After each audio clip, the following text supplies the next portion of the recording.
Fedor Emelianenko, the greatest heavyweight of all time. His run through the Pride Fighting Championships heavyweight division is legendary.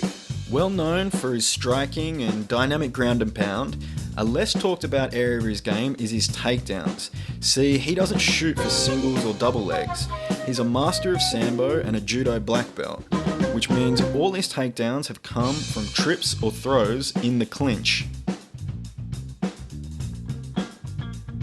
First, let's take a look at his entries into the clinch. His most common clinch entry is a right hand lead and step. This is where he throws a lead right hand punch while at the same time taking a step forward with his right leg. As he takes the step forward, he moves his weight over the front of his feet as if he's almost sprinting towards his opponent, which enables him to fall into a clinch position. Now the right hand punch is thrown as a legitimate shot and not as a fake. If it lands and his opponent starts backpedaling, he'll follow up with further strikes. The next entry used is hand trapping, where Fedor will briefly block his opponent's hands. Against Zulu, his lead right slaps down Zulu's left, allowing him to jump in with a leaping hook. He used the same combination against Tim Sylvia. If we can see that the clinch starts as soon as your opponent's hands and your own are touching, then this offers a good entry into the clinch. Fedor will use his lead right to block down his opponent's front and rear hand, and will even use his lead left to block his opponent's lead left. For a brief moment, his opponent is unable to retaliate with strikes on their covered hand, and Fedor uses this moment to close the distance. Fedor could also initiate a clinch after catching a body kick. If he caught a kick, he could either slide straight up the leg into an upper body clinch and takedown, or he would hold onto the leg to keep his opponent on one foot. Otherwise, he would return fire with a straight right that could knock his opponent down or even knock them out. Now that he has successfully entered the clinch, one of his most common takedowns from there was the outside trip. This is where he steps his foot around and behind his opponents with his knee resting on their thigh, trapping their leg.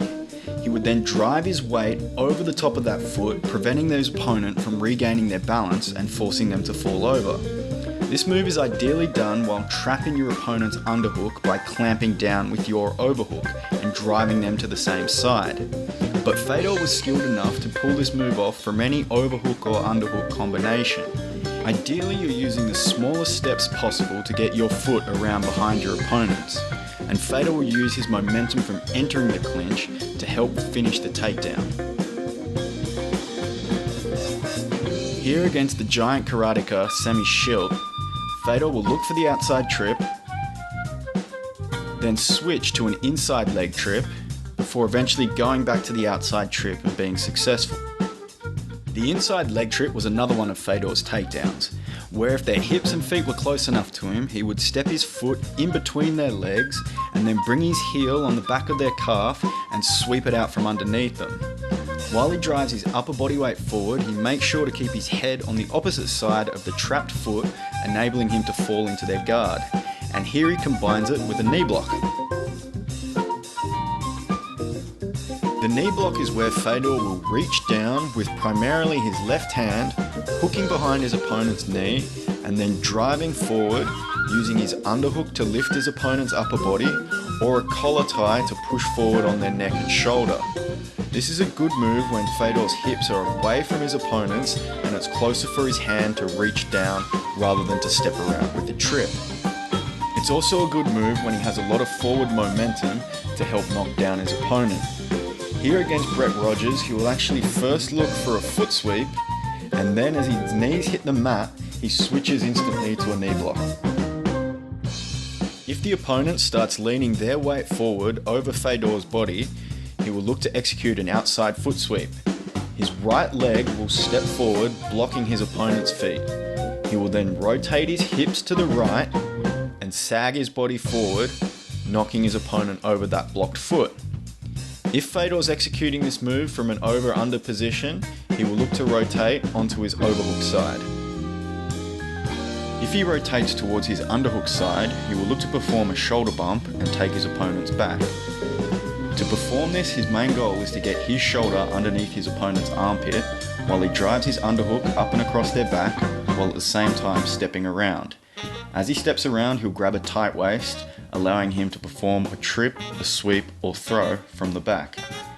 Here he will be able to get his opponent's back due to a lazy left hook and a bad whizzer, and then sweep the legs. If Fedor secures double underhooks on his opponent, his preferred takedown is the scoop slam. This is where he lifts them up into the air while rotating his elbows in a circular motion, with one elbow driving up into their ribs and the other down into their hips. This rotates their body mid-air, taking their feet out from underneath them and making them easy to slam into the mat. This is the closest takedown that Fedor gets to a double leg and is a very explosive movement. If Fedor winds up with double overhooks, which is technically an inferior position, he will look to go to a hip toss, which is where he rotates his hips past the line of his opponents and throws them over his blocking leg or thigh. He will also sometimes bring one overhook up into a collar tie to help assist with the throw, and here against Matt Lindland he got some assistance by hanging onto the ropes. He will sometimes also go for the hip throw from an over-under position. Now that we've gone through the techniques that Fedor used, let's look at the underlying concept of off-balancing that allows all these throws to work and look almost effortless when executed. You can see when an opponent has put themselves off balance with a failed shot, they can easily be tipped over using only one arm. But Fedor's also able to tip over a standing opponent with one arm after colliding into him. This is because Fedor's expert understanding and application of off-balancing his opponents. In his training, he places great emphasis on spending time in the clinch and moving your partner around to get a feel for the change in weight distribution and balance. This off-balancing training is vital to understanding the timing needed to throw an opponent. So here I've included some clips of Fedor's failed takedown attempts, which can help give you a glimpse behind the scenes of the movements he's making.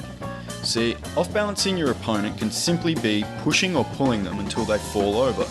But when you attempt to do this in a fight, they will likely push or pull back.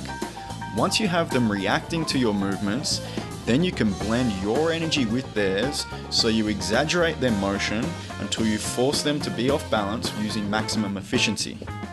This is where the chaining together of throws becomes important, as your first throw might attempt to get your opponent to place all their weight in one direction, so you can then switch techniques to help take them further in the direction that they were bracing. You will notice that Fedor is constantly engaged in this dynamic rocking movement from side to side, and that he will chain the momentum and shifting of his striking entries and takedown attempts together. This effectively allows Fedor's off-balancing techniques to begin before he's even entered into the clinch, with the constant rocking motion allowing him to score takedowns at the slightest off-balancing of his opponent. It will also allow him to work into devastating striking attacks like this hook off a failed hip toss. Now, what lessons can we learn from The Last Emperor? Well, certainly that constant dynamic movement as a means to off-balance your opponent and keep you always scrambling and moving towards a takedown is a very important element of his game. Also that he relied on the clinch and upper body takedowns without the use of single or double leg shots, as by comparison the risk in going for an upper body clinch is a lot less than the risk of being sprawled on from a double leg shot. And lastly, making sure that you have drilled and practiced your techniques so that you have a throw ready from any position or combination of overhooks and underhooks possible, so that no matter how you end up clinching, you always have a go-to plan of how to launch your opponent through the air and to the mat. Now that concludes this study on Fedor's clinch work. Please like, share and subscribe to the channel if you enjoyed the video. Please leave a comment below letting me know if you have any questions. Also check out my website at sonnybrown.net and follow me on Twitter and Instagram at sonnybrown. Peace.